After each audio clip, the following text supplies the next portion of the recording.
네, 벌써 3월이 지나 4월을 맞이했습니다. 올해도 여김없이 우리 경주는 벚꽃이 만발했습니다.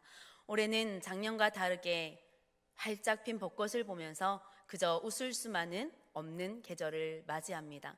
활짝 핀 꽃이 그냥 야속하기만 하고 다른 지역에 피해 입은 이주민들과 또 피해를 입는 많은 나라의 사람들을 보며 우리가 정말 다른 꽃들과 같이 그리스도의 향기를 바라는 그런 그리스도인이 되어야 되겠다라는 생각을 하게 됩니다. 그런 의미로 우리 옆에 분들에게 이렇게 한번 고백합시다. 당신이 벚꽃보다 더 아름답습니다. 제가 이렇게 인사하고자 하는 이유는 벚꽃에는 향기가 없는 것 같더라고요. 제 코가 이상한지 모르겠는데, 네, 그런데 우리 그리스도인들은 그 벚꽃보다 더 아름다워서 더 큰 향기를 바라는 줄 믿습니다. 그래서 우리의 기도의 향기가, 우리 그리스도인의 향기가 멀리 퍼져서 지금 어려움 당하고 있는 그들에게 다가 하나님의 위로함과 하나님의 크신 은혜가 함께하기를 기도하는 이 시간 되기를 소망합니다. 함께 말씀 나누고자 합니다. 얼마 전 설날, 벌써 이제 3개월이라는 시간이 지났는데요. 설날 가족들이 함께 모였을 때 저희 조카 한 명이 와서 고모하고 달려옵니다. 그래서 상자를 하나 열더니 그 안에 있는 것을 저에게 자랑하듯이 보여줍니다. 그 상자 안에는 제가 전혀 알지 못하는 여러 가지 물건들이 들어있었습니다. 그나마 제가 유아부를 담당하고 있어서 여러 가지 캐릭터를 압니다. 첫 번째는 핫쇼핑 연필이라는 것을 저에게 꺼내 보여주고 자랑을 하고, 다음엔 핑크 풍선을 가득 저에게 불어줍니다. 그리고 알지 못하는 여러 캐릭터의 동전 지갑과 아이들이 바르는 립스틱 등 하나도 쓸데없어 보이는 것들로 가득 차 있었습니다. 하지만 저희 조카는 이 상자를 내 보물 상자야 라고 말하며 너무나 소중히 여겼습니다. 그리고 다음에는 이 안에 무엇을 넣겠다라고 다짐하면서 마치 저에게 사달라는 듯한 눈빛을 보내면서 저에게 이것들을 자랑했습니다. 저는 같이 호응을 해줘야 되겠죠. 또 고모로서 부러워하는 척하면서 또 칭찬을 하며 장단을 맞춰주었습니다. 그러다 문득 저의 어렸을 적 보물 상자가 생각났습니다. 지금 그 안에 뭐가 들어있었는지 정확하게 기억나지 않지만 매년 저의 보물 상자 안에는 그의 가장 유행했던 문방구 장난감들과 수집했던 딱지들, 그리고 종이 인형들, 예쁜 편지지들이 담겨 있었던 기억이 납니다. 지금 생각해보면 하찮을 수도 있고 또 쓸데없어 보일 수도 있지만 그 당시 제게는 세상에서 가장 소중한 보물들이었습니다. 시간이 지나 학교에 가고 또 사춘기를 지나고 성인이 되면서 그 보물 상자는 점점 잊혀져 갔습니다. 생각해보면 지금도 여전히 우리는 각자의 보물 상자를 가지고 있습니다. 더 그 보물 상자는 고급스러워졌고 어쩌면 그 안에는 더 쓸데없는 것들로 가득 차 있는지도 모르겠습니다. 우리 성도 여러분, 성도님들은 어떻습니까? 여러분은 여러분의 보물 상자 안에 지금 무엇을 담고 있습니까? 그 안에는 여러분들이 가장 소중하게 여기는 무언가가 담겨져 있을 것입니다. 오늘 예수님은 바로 우리에게 그 보물 상자를 꺼내어 보자고 말씀하십니다. 여러분의 보물 상자 안에는 무엇이 들었습니까? 그리고 여러분이 지금 마음에 간직하고 있는 그 보물은 무엇입니까? 사람은 누구나 자기만의 보물을 가지고 살아갑니다. 그런데 성경은 이 보물을 단지 물질적인 또 물건으로 보지 않습니다. 오늘 이 보물로 번역된 헬라어 테사우로스는 가장 귀하게 여기는 것, 곧 가치 있는 것을 뜻하고 있습니다. 말씀 속에서 보물은 단순히 물질적인 금고 속의 보석만을 의미하는 것이 아니라는 것입니다. 그것은 곧 우리의 인생의 방향을 결정짓는, 우리가 삶을 걸만하다고 여기는 가치를 바로 오늘 말씀의 보물이라고 말합니다. 예수님은 말씀 가운데 또 제자들에게 또 오늘 이 시간 우리에게 이렇게 묻고 계십니다. 너희는 어디에 가치를 두고 있느냐? 또 그리고 예수님은 우리 가운데 이렇게 말씀하십니다. 이 땅에 썩어 없어질 것을 위해 살지 말고 하늘의 영원한 가치를 두고 살라 말씀하십니다. 그렇다면 예수님께서 말씀하신 하늘의 보물, 곧 우리가 쌓아야 할 참된 가치는 무엇입니까? 오늘은 재정부와 방송부 헌신 예배로 드리고 있습니다. 오늘 말씀을 통해 예수님께서 우리 삶에 요구하시는 헌신의 방향과 또 그 헌신이 얼마나 가치 있는 일인지를 말씀 본문을 통해 함께 나누려고 합니다. 오늘 본문인 마태복음 6장 19절부터 24절까지의 말씀은 5장부터 시작된 상산수훈 가운데 예수님께서 제자들에게 참된 삶의 기준과 우선순위가 무엇인지를 가르쳐주고 있습니다. 예수님은 겉으로 드러내는 축복보다는 마음의 중심이 어디를 향하고 있는가를 우리에게 질문하십니다. 보물을 땅에 쌓지 말고 하늘에 쌓으라는 이 말씀은 결국 우리가 무엇에 헌신하며 살아갈 것인가, 또 다시 말해 무엇에 진정한 가치를 둘 것인가 결정하라고 말씀하시는 것입니다. 그렇게 하기 위해서는 먼저 우리의 보물, 곧 가치의 방향을 찾는 것이 중요합니다. 너희를 위하여 보물을 땅에 쌓아두지 말라, 오직 너희를 위하여 보물을 하늘에 쌓아두라 말씀하셨습니다. 예수님은 보물을 쌓아두는데 너희를 위해서 그렇게 하라고 하십니다. 이 표현은 예수님께서 하늘에 보물을 쌓는 것이 바로 나를 위한 일이라는 것을 말씀하고 있는 것입니다. 이것은 마치 자녀에게 공부를 열심히 해라, 이게 다 너 잘 되라고, 너 위해서 하는 말이라고 하는 부모님의 마음과도 비슷한 말씀입니다. 예수님께서도 마찬가지로 우리 가운데 말씀하십니다. 아버지의 집의 소유가 다 너희의 것이기에 너희를 위해 보물을 쌓아 하늘에 두어라 말씀하고 있는 것입니다. 이것은 결국 다 우리의 것이 되기 때문입니다. 여기서 단지 주의할 점은 너희를 위하여라고 해서 이기적인 목적으로 해석하면 안 되는 것입니다. 예수님이 말씀하신 이 표현은 단순히 목적을 하늘의 상급을 받기 위해 그렇게 하라는 말씀이 아닙니다. 나를 위하여 그렇게 하라는 이 말씀을 통해 하나님께서는 우리에게 주시고자 하는 복이 무엇인지 깨닫기 원하시고 있는 것입니다. 오히려 이 말씀은 우리의 삶이 하나님 안에서 온전하고 바르게 세워지기를 바라는 예수님의 초청입니다. 나를 위해 그리스도인으로서 바르게 살 때 그것이 하나님께 영광이 되고, 또 우리는 우리의 목적이기도 한 하나님의 기쁘시게 함을 통해 우리도 하나님으로 인한 기쁨의 은혜의 삶을 살 수 있게 되기 때문입니다. 그렇다면 나를 위한 보물을 어디에 쌓는가, 이제 그 방향이 중요합니다. 예수님은 우리의 마음이 어디를 향하고 있는가를 주목하고 있습니다. 우리가 삶을 걸 만큼 소중히 여기는 것이 무엇인가를 묻고 계시고, 또 이제 그것을 어디에 쌓아둘 것인가 방향을 결정하라 말씀합니다. 사람들은 누구나 무언가를 쌓고 무언가를 모으면서 살아갑니다. 어떤 이들은 돈을, 어떤 이는 명예를, 또 어떤 이는 관계나 자신의 커리어를 쌓으며 그것에 가치를 두고 살아갑니다. 앞에서 어릴 적 보물상자를 이야기했습니다. 그때 그 소중했던 것이 지금도 여전히 소중할까요? 그렇지 않습니다. 그때 그것들은 그저 추억으로 남아있을 뿐, 그때 쌓아두었던 물건들은 시간이 지나 어디에 갔는지도 모릅니다. 심지어 어떤 것들은 한 번도 써보지 못하고 버리기까지 했습니다. 예수님은 이 모든 것이 결국에는 녹슬고 도둑맞고 사라질 것임을 경고하고 있습니다. 그리고 오늘 오직 하늘에 쌓는 보화만이 영원할 것이라고 말씀하고 계십니다. 하늘에 쌓는 보화란 무엇입니까? 그것은 하나님의 뜻을 따라 사는 삶, 그리고 사랑과 섬김의 삶, 나눔과 희생을 통해 쌓아가는 삶을 바로 영원한 보화라 말씀하고 있습니다. 교회 안에서 감당하는 헌신의 자리, 아무도 보지 않아도 묵묵히 감당하는 사역, 바로 그것이 우리가 쌓아야 할 하늘의 보화인 것입니다. 어느 작은 교회에서 재정을 담당하던 한 집사님이 계셨습니다. 그는 보이지 않는 곳에서 교회 헌금을 세고 정리하는 일을 맡아 매주 누구보다 일찍 와서 예배를 드리고 또 가장 늦게 집으로 돌아갔습니다. 몇 년을 그렇게 수고하고 재정을 감당했습니다.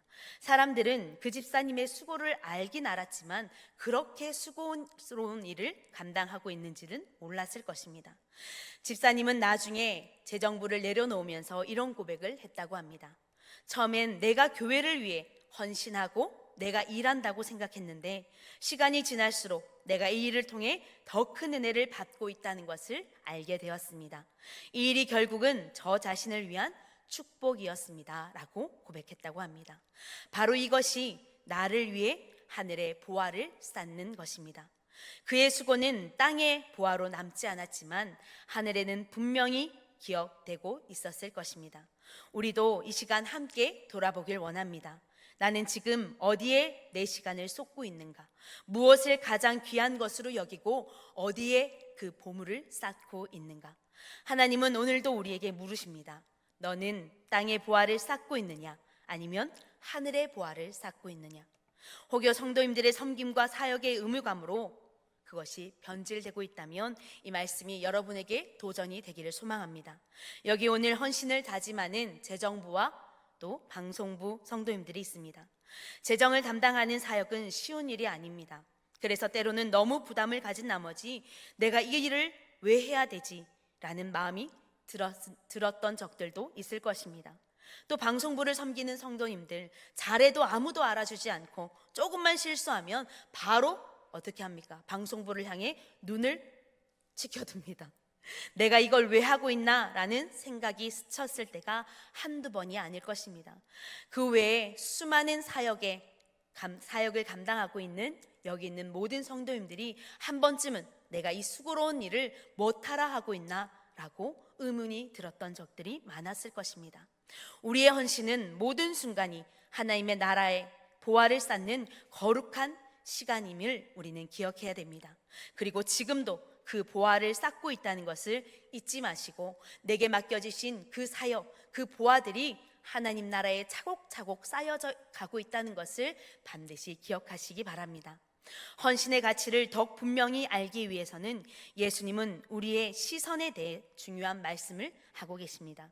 22절 말씀에 눈은 몸의 등불이니 그러므로 내 눈이 성하면 온몸이 밝을 것이라 말씀합니다.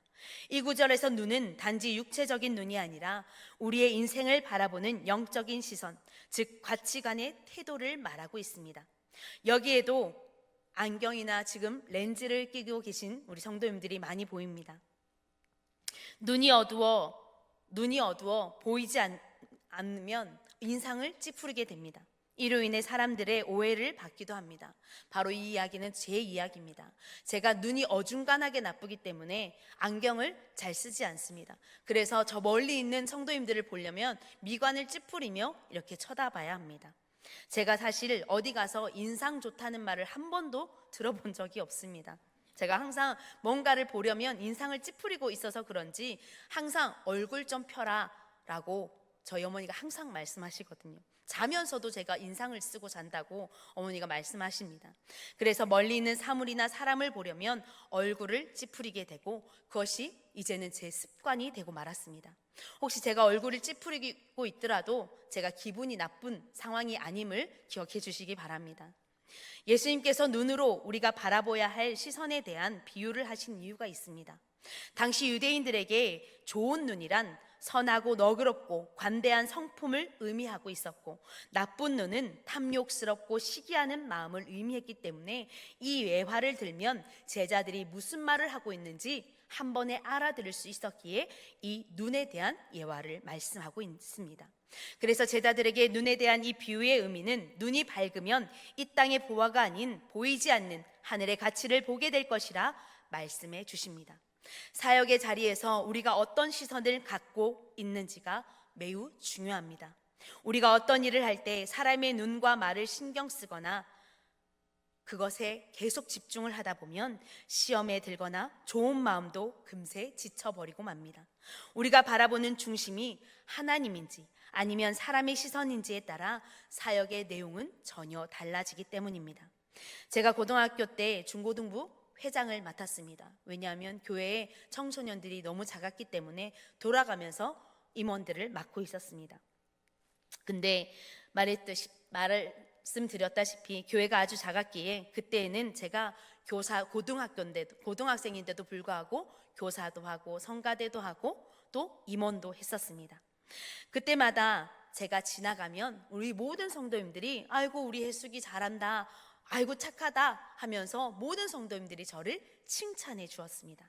저는 그 말이 너무나 좋았고 늘 칭찬받기를 원했습니다. 그런데 어느 날 중고등부 원래회를 했습니다. 근데 정확하게 어떤 일이었는지 기억나지 않지만 제가 원래 중에 뭔가 큰 실수를 했던 것 같습니다. 그래서 그때 당시 담당하고 있던 전도사님께서 예배가 다 마치고 원래가 다 마친 후에 저를 불러서 혼을 냈습니다. 지금도 정확하게 왜 혼났는지 기억나지 않지만 그냥 기억나는 건 내가 왜 혼을 나야 돼? 내가 왜 이 시간에 전도사님한테 혼이 나야 되지? 나한테 한 번도 칭찬해 준 적 없고 뭐 잘못하기만 하면 혼만 내는 이 전도사님이 너무 싫고 억울하고 그냥 섭섭한 감정에 눈물이 났던 기억이 있습니다. 내가 잘하려 했는데 속으로 잘했다고는 한 번도 칭찬해 주지 않으시더니 또 오늘 잘못한 것만 꺼집어내면서 나를 혼내느냐고 속으로 그렇게 말할 때 전도사님이 제 말을 마치 읽은 듯 이렇게 말씀하셨습니다. 혜수가 칭찬받고 싶니? 사람한테서 칭찬받는 거 집중하지 말아라. 그것을 좋아하지 말아라. 말씀하십니다. 네가 하는 섬김과 봉사의 목적이 어디 있는지 잘 생각해라 라고 말씀하셨습니다. 그 당시 어렸던 저는 받아들이기 매우 힘든 말씀이셨습니다. 그때는 제가 너무 어렸기 때문에 무슨 말인지는 알고 있으나 그래도 너무하다는 생각뿐이었습니다. 그런데 지금 돌이켜보면 그 전도사님의 말씀 덕분에 제가 바른 신앙을 가질 수 있었던 것 같습니다. 우리의 눈이 예수님께 고정되어 있을 때 어떤 문제나 오해 속에서도 흔들리지 않고 사역을 이어나갈 수 있는 것입니다. 사람의 평가보다 하나님의 시선을 먼저 붙드는 사람은 결코 사역을 가볍게 여기지 않습니다. 혹시 지금 내가 감당하고 있는 이 사역이 단지 기술적인 일로만 여겨지지 않고 내가 하는 일이 예배의 일부이고 영혼을 세우는 통로라는 사실을 반드시 기억하며 지치지 말고 사람의 신경 쓰는 것이 아니라 하나님께 시선을 둔 저와 여러분들이 되기를 소망합니다. 그리고 우리의 눈은 오직 하나님께 고정하는 저와 여러분 되기를 소망합니다. 히브리서 12장 2절 말씀을 제가 봉독해 드리겠습니다. 믿음의 주여 또 온전케 하시는 이인 예수를 바라보자 라고 저자는 말씀합니다. 우리에게 맡겨진 십자가를 각자 우리는 지고 가고 있습니다. 그런데 그 십자가를 지면서 우리는 자꾸 옆에를 쳐다봅니다. 저 사람이 나보다 더 무거운 십자가를 지었는가? 저 사람이 나보다 더 가벼운 십자가를 지었는가? 우리는 온통 내 옆에 사람 쳐다보느라 하나님께서 내게 알려주신 그 길을 어쩔 때는 까먹을 때도 있고 어쩔 때는 그것이 너무 무겁게 여겨져 자꾸 그것을 내려놓으려 할 때도 있습니다.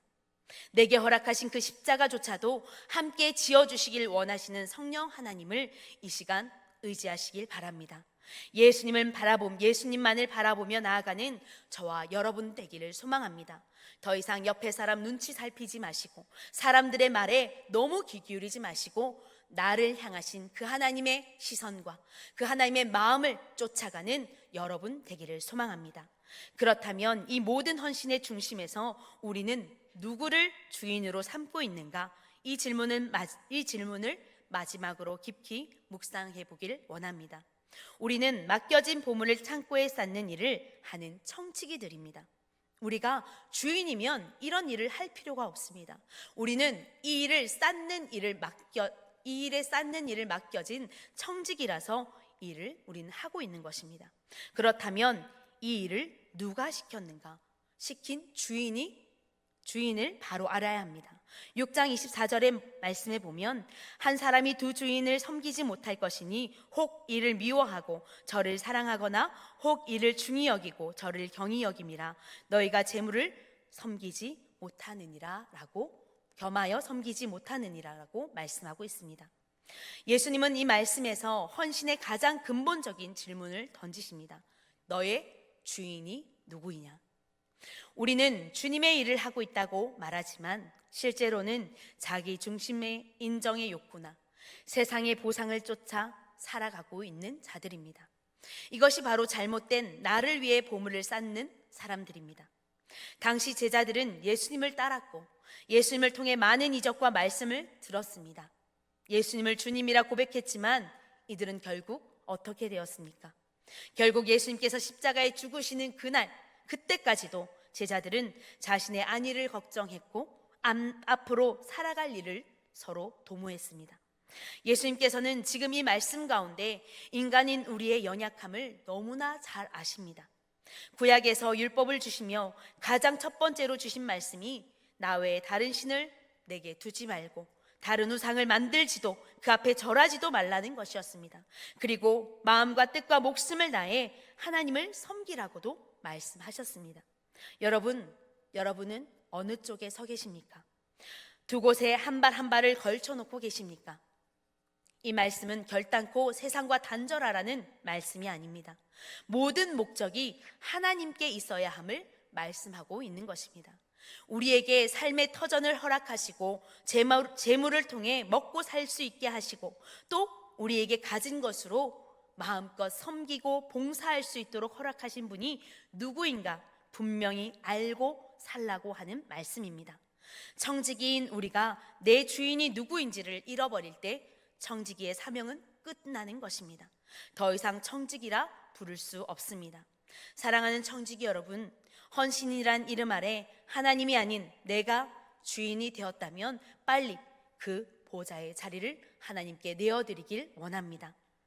오늘 이 시간 하나님 앞에서 다시 고백하는 저와 여러분 되기를 소망합니다.